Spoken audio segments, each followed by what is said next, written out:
आदत हो चुकी है तेरी। सर्वोज ने चर्चित की नजरों को फॉलो किया और जब उसने ख्याति को डांस करते देखा तो उसके फेस के एक्सप्रेशन बिगड़ गए। वो पहले से ही ख्याति से नाराज था क्योंकि ख्याति उसकी परमिशन के बिना ही ऑडिशन के लिए आ गई थी। चर्चित चुलबुली आवाज में फिर बोला, मुझे बिल्कुल भी हैरानी नहीं है, कोई जानबूझकर इसी होटल में बिजनेस मीटिंग के लिए क्यों आया है। सर्वोज और चर्चित दोनों बचपन से एक साथ बड़े हुए थे और अमेरिका में दोनों ने एक साथ बिजनेस एंड मैनेजमेंट की स्टडी की थी। अगर कोई सर्वोज की नस नस जानता था तो वो चर्चित ही था। सर्वोज ने पूल के चारों तरफ डांस करती हुई ख्याति को देखा जो खिलखिलाकर हंस रही थी। आसपास के लोग नशे में धुत थे और ख्याति को देख रहे थे। हालांकि ख्याति तो नूपुर के साथ बिजी थी, लेकिन जब सर्वोज की नजरें उन लोगों पर पड़ी जो ख्याति और नूपुर को घूर रहे थे तो उसकी आंखों में गुस्सा उतर आया। सर्वोज गुस्से से चर्चित की तरफ घूरते हुए बोला, क्या तुझे सिटी सेंटर वाली प्रॉपर्टी नहीं चाहिए। चर्चित के होठों पर बड़ी सी स्माइल आ गई और उसने सर्वोज का मजाक उड़ाते हुए कहा, ठीक है, सिटी सेंटर वाली प्रॉपर्टी तू रख ले, मुझे तो मिस मेहता का डांस देखना है। सर्वोज के एक्सप्रेशन कोल्ड हो गए और वो गुस्से से चीखते हुए बोला, चर्चित मलिक, माइंड योर लैंग्वेज। ख्याति मेहता कोई चीज नहीं है जिसके बारे में तुम मजाक कर सको। सर्वोज का गुस्सा देखकर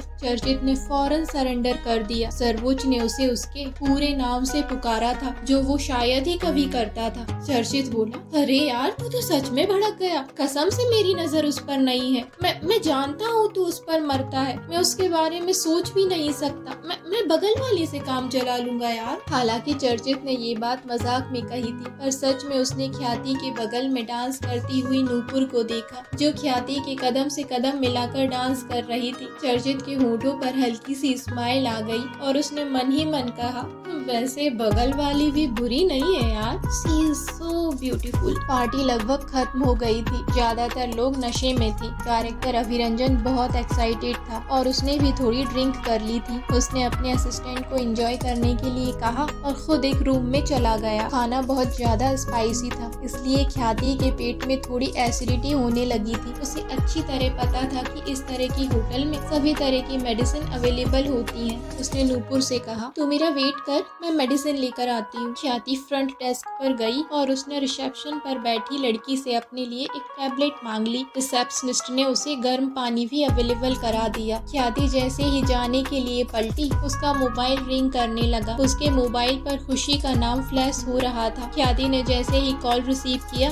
खुशी बोली, ख्याति, मेरे पेट में दर्द हो रहा है, क्या तुम मुझे मेडिसिन लाकर दे सकती हो? मैं रूम नंबर 8807 में हूँ। खुशी की आवाज थोड़ी अबनॉर्मल लग रही थी। ख्याति ने कहा, ठीक है, तुम रेस्ट करो, मैं तुम्हारे लिए मेडिसिन लेकर आती हूँ। उसने फ्रंट डेस्क पर बैठी लड़की से एक और मेडिसिन मांग ली और रूम नंबर 8807 की तरफ चली गई। वैसे भी अब ख्याति खुशी के साथ एक ही सीरियल में काम करने वाली थी, वो चीजें खराब नहीं करना चाहती थी। ख्याति जैसे ही रूम नंबर 8807 में पहुंची, रूम का डोर पहले से थोड़ा खुला था और वॉशरूम से पानी गिरने की आवाज आ रही थी। ख्याति बिना आवाज लगाए अंदर चली गई। उसने मेडिसिन बेड साइड टेबल पर रख दी और जैसे ही बाहर निकलने के लिए पलटी, वॉशरूम का डोर ओपन हो गया। डायरेक्टर अभिरंजन बाहर आया और उसने हैरान होकर ख्याति की तरफ देखते हुए कहा, मिस मेहता, आप यहाँ? ख्याति ने पलटकर देखा और बोली, I am so sorry director, मैं गलत रूम में आ गई हूँ। अभिरंजन को थोड़ी देर पहले ही खुशी का टेक्स्ट मिला था। वो जानता था कि ख्याति यहाँ आने वाली है। उसने फौरन समझदारी दिखाते हुए कहा, रुको, तुम कहाँ जा रही हो? बैठो, मुझे तुमसे कुछ बात करना। नॉर्मली बहुत सारी लड़कियां अभिरंजन के रूम में आया करती थी, लेकिन उनमें ख्याति जैसी कोई नहीं थी। वो सच में ख्याति को अपने बेड पर चाहता था। ख्याति एक फेमस अमीर फैमिली से बिलोंग करती थी।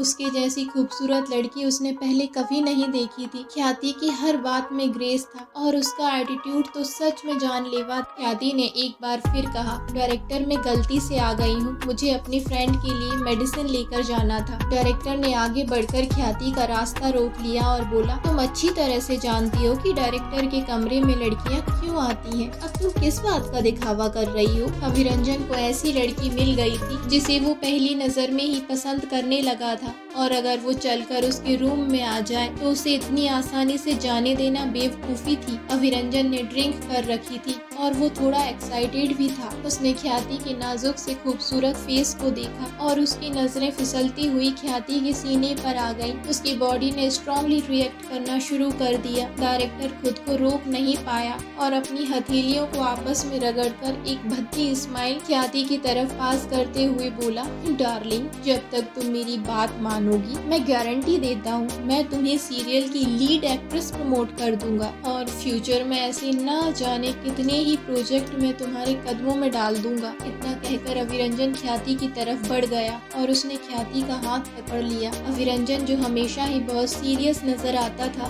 ख्याति ने कभी नहीं सोचा था कि वो इस तरह की घटिया हरकत करेगा। वो एक और सेकंड इस रूम में नहीं रुकना चाहती थी। उसने अभिरंजन का हाथ झटक दिया और बोली, मुझे जाने दीजिए डायरेक्टर, वरना अच्छा नहीं होगा। अभिरंजन ने ख्याति का मजाक उड़ाते हुए कहा, वरना क्या करोगी? सीखोगी, लोगों को बुलाओगी? ये मत भूलो कि तुम मेरे रूम में खड़ी हो, मैं तुम्हारे रूम में नहीं हूँ। अभिरंजन की बात सुनकर ख्याति शॉक्ड हो गई। अभिरंजन ने ख्याति का हाथ पकड़ लिया और बोला, बर्बाद हो गई हो, सड़क पर आ गई हो, पर अब भी एटीट्यूड वही है। I really like your attitude. ख्याति छूटने के लिए स्ट्रगल करते हुए बोली, डायरेक्टर छोड़िए मुझे। अभिरंजन हंसते हुए बोला, मुझे तुम जैसी लड़कियां बहुत अच्छी लगती हैं, जो आसानी से काबू में नहीं आती। इतना कहकर वो ख्याति को चूमने की कोशिश करने लगा। ख्याति उससे छूटना चाहती थी पर उन दोनों की ताकत में बहुत फर्क था। ख्याति स्ट्रगल कर रही थी, तभी डोर पर एक आवाज गूंज गई।